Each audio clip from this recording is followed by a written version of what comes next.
Shout out sa inyo lahat. Eto, papasok na naman tayo kasi late na nga ako eh.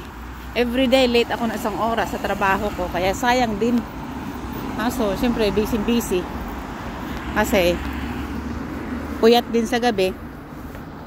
Puyat ako sa gabi at every time na muuwi ako, syempre meron din akong tinatahi sa bahay. So, hating gabi, kung wala naman akong tatahiin sa bahay, meron naman akong sa kwan.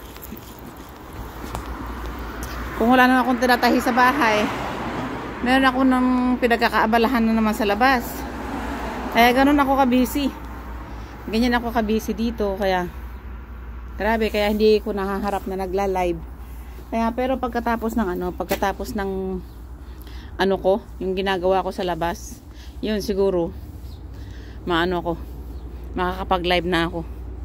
Dito lang ako sa bus station, naghihintay ng bus kasi ang daming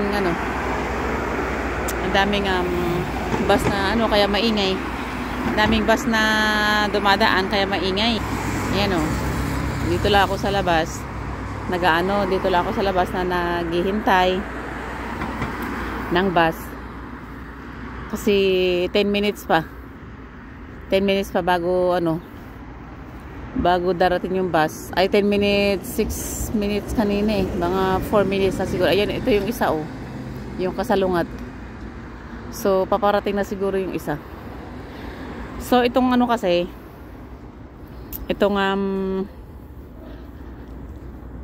time ko, hindi ako makapag-live ngayon dahil meron akong nililinisan sa labas na building.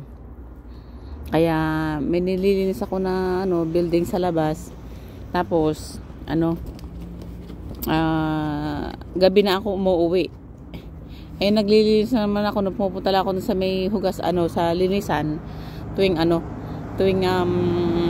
pagkatapos ng trabaho ko, yung regular work ko, dapat 8:30 hanggang 4:30. Ay alas 8 sana hanggang 4:30 sana dapat. Kaso lagi nga ako nalilit. Ito 9 o'clock na, andito pa ako sa sa labas. Dito pa ako, naghihintay pa ako ng bus. Tapos umuwi ako. Pagkatapos ng trabaho ko, diretso ako dun sa nililinis ko. Pagkatapos ng mga 11 ng gabi, saka lang ako uuwi. Ang slot ko sa pagla-live ko is ang slot ko dun sa pagla-live ko ay anong oras na?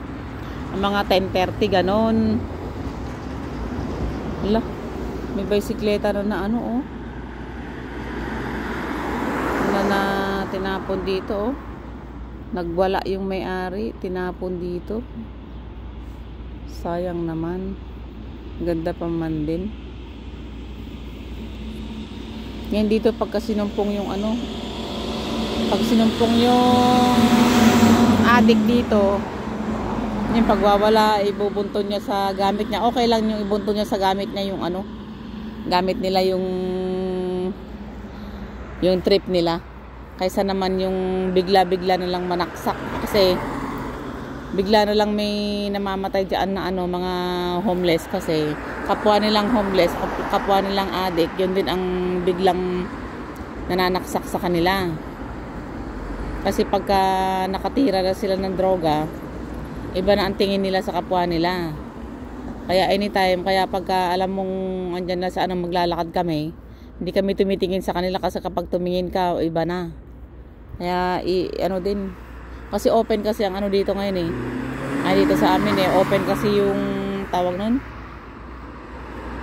open kasi ang marijuana dito, kaya ganyan, ang hirap din.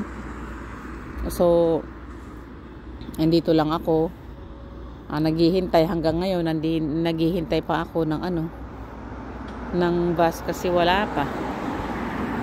Anong oras na, wala pa yung bus. Late na naman yung bus. Late nga ako, late din yung bus na dumarating. So ayun, paparating na sa wakas. Yun, paparating na yung bus. Nakita ko. Ay, nag-cute naman yung aso doon, oh. Ang cute ng aso. Yung aso namin, binigyan ko ng buto bago ako mali kasi pagka naninira siya ng mga aso, kasi tuta pa 1 year pa lang yung aso namin.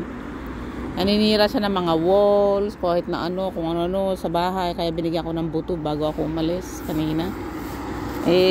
Naghahabol sana Andito na yung bus, oh. Dito na yung bus ko.